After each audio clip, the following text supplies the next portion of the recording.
Ada luka yang datang bukan karena disakiti, tapi karena pernah menyakiti orang yang seharusnya dijaga. Aku pernah punya seseorang yang mencintaiku setulus itu, tapi dulu aku terlalu buta untuk menyadarinya. Hari ini, aku ingin menceritakan sebuah kisah. Kisah tentang kebodohan, penyesalan, dan cinta yang datang kembali setelah luka-luka yang lama. Ini kisahku.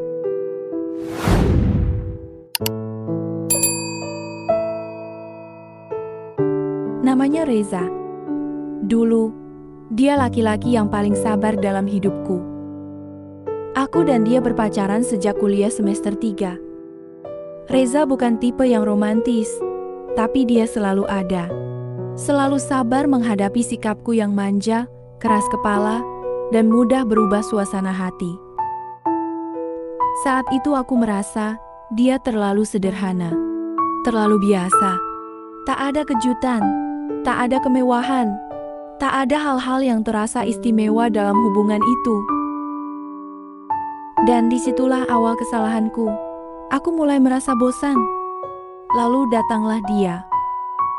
Dia laki-laki lain, lebih mapan, lebih dewasa, dan tahu caranya membuat aku tersenyum dengan cara yang berbeda. Aku tahu aku salah, tapi waktu itu aku menutup mata. Aku mulai menjalin hubungan diam-diam, atau tepatnya selingkuh. Aku masih ingat jelas malam itu. Reza membawakanku makanan karena aku bilang sedang flu. Tapi aku sedang bersama dia, laki-laki itu. Reza hanya diam waktu tahu. Dia tak marah, tak teriak. Hanya bilang pelan, kalau ini yang bikin kamu bahagia, aku ikhlas. Dan bodohnya aku memilih pergi. Aku menikah dengan laki-laki yang kupikir lebih dari Reza. Awalnya, semua terlihat sempurna. Tapi kenyataan tak seperti dongeng. Tahun pertama pernikahan, aku mulai merasa asing. Laki-laki yang kupilih ternyata tak pernah benar-benar ingin mengerti aku. Dia lebih sibuk dengan pekerjaannya, lebih banyak mengatur daripada mendengar, lebih suka terlihat hebat daripada membuatku merasa cukup. Kami sering bertengkar, dan lama-lama hanya diam. Kami seperti dua orang asing yang tinggal di bawah satu atap. Tidak ada tawa, tidak ada pelukan, tidak ada cerita. Hanya sunyi dan saling menyalahkan. Tahun keempat, kami resmi bercerai. Aku tidak membawa apa-apa dari pernikahan itu, hanya luka dan rasa bersalah yang semakin hari semakin besar. Aku ingat Reza, aku ingat semua perlakuannya. Semua sabarnya, semua tulusnya yang dulu kubuang begitu saja. Lalu suatu hari, Tuhan mempertemukan kami kembali. Aku sedang duduk di sebuah kafe, dan tak sengaja, Reza ternyata berada di sana. Dengan berat hati, aku mencoba memberanikan diri untuk menghampiri. Aku menyapa, aku minta izin untuk bergabung di meja tempat dia duduk. Kebaikan hatinya memang tidak pernah berubah.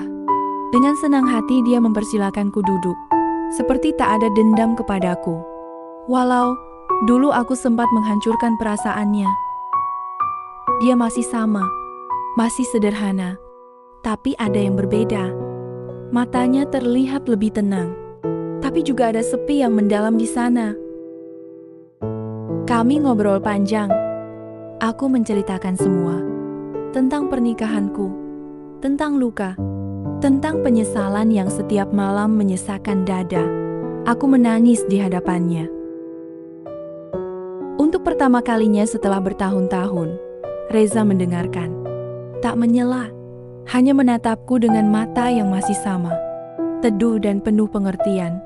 Tapi tidak ada kalimat, "Aku masih mencintaimu," keluar darinya. Tidak ada ajakan kembali, hanya keheningan setelah cerita panjangku usai. Di situ aku sadar, mungkin luka yang kubuat tak sesederhana itu untuk dimaafkan. Tapi setelah hari itu, kami mulai sering bertemu. Entah kenapa, semesta seperti memberi ruang untuk kami berdua. Kadang dia hanya tanya kabar lewat chat. Kadang kami duduk bareng di taman yang dulu pernah jadi tempat kami berbagi cerita. Waktu berlalu, pendekatan itu tumbuh perlahan. Tidak tergesa, tidak terburu-buru. Seperti ingin memastikan bahwa kami tidak mengulang luka yang sama. Hingga suatu malam, Reza bilang pelan, "Aku nggak tahu apakah ini keputusan yang benar. Tapi, kalau kamu mau, aku ingin kita bangun kembali hubungan yang dulu sempat sirna. Kita mulai dari nol, tanpa beban masa lalu, tanpa dendam, tanpa penghakiman." Air mataku mengalir lagi, tapi kali ini bukan karena sedih, tapi karena merasa diberi kesempatan yang tak pantas kudapatkan. Perlahan, kami menjalin hubungan kembali, penuh komunikasi, penuh proses.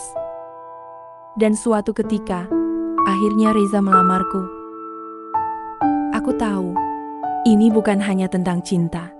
Ini tentang pengampunan, ketulusan, dan dua hati yang belajar memaafkan dan tumbuh bersama.